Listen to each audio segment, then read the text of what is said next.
En Argentine, où ils sont pulvérisés en partie par avion sur des champs parfois très proches des habitations, cela suscite de sérieuses inquiétudes pour la santé humaine. Ici, selon les statistiques officielles, la superficie cultivée a augmenté de 50% depuis 20 ans.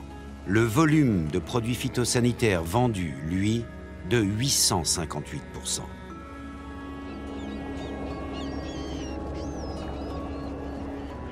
Depuis 2010, un professeur de médecine coordonne une vaste étude épidémiologique menée par ses étudiants de dernière année dans les grandes provinces de culture OGM.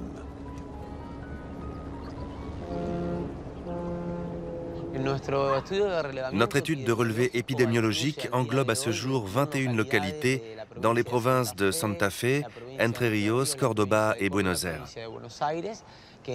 Cela représente au total entre 115 et 120 000 personnes concernées par notre enquête.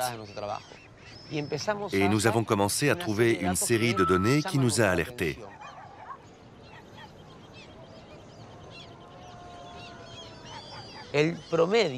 La moyenne des nouveaux cas de cancer qui sont apparus est de 368,2 pour 100 000 habitants.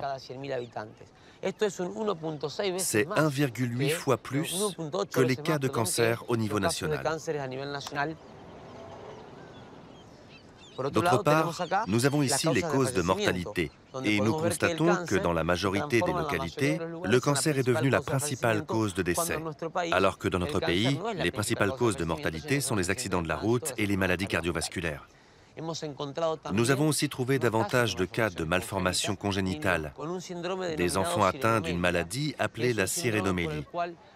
C'est un syndrome causé par un défaut d'expression des gènes COX et COX2 qui empêche le développement complet des membres inférieurs.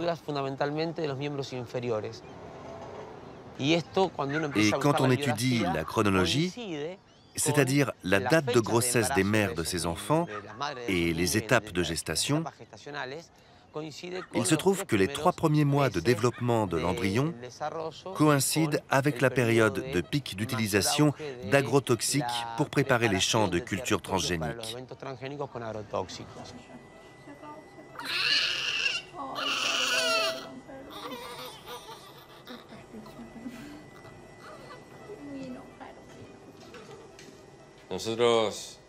En néonatologie, qui est mon domaine de spécialité, il y a des périodes de l'année où le service de soins intensifs est bondé.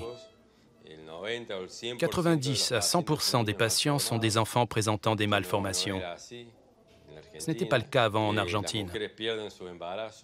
Les femmes font des fausses couches spontanées, surtout en période de fumigation. Ce taux est 3 fois plus élevé que la moyenne. Il est clair que ce problème est apparu et s'est développé après l'arrivée du soja transgénique et de son paquet agrochimique. L'Argentine compte entre 12 et 14 millions de personnes fumigées qui vivent dans des lieux exposés aux produits agrochimiques. Cela représente un quart de la population. Il y a une flotte de 1100 avions qui représentent la force aérienne du soja. Les fumigations aériennes contaminent l'eau, l'air. Nous avons pu détecter que quand il pleut et que nous recueillons l'eau de pluie, celle-ci contient un taux élevé de glyphosate.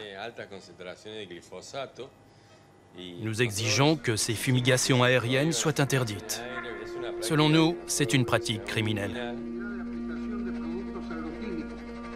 En 2012, un pilote d'avion et un producteur de soja transgénique sont condamnés par la justice pour avoir contaminé un quartier de Córdoba, la 2e ville d'Argentine.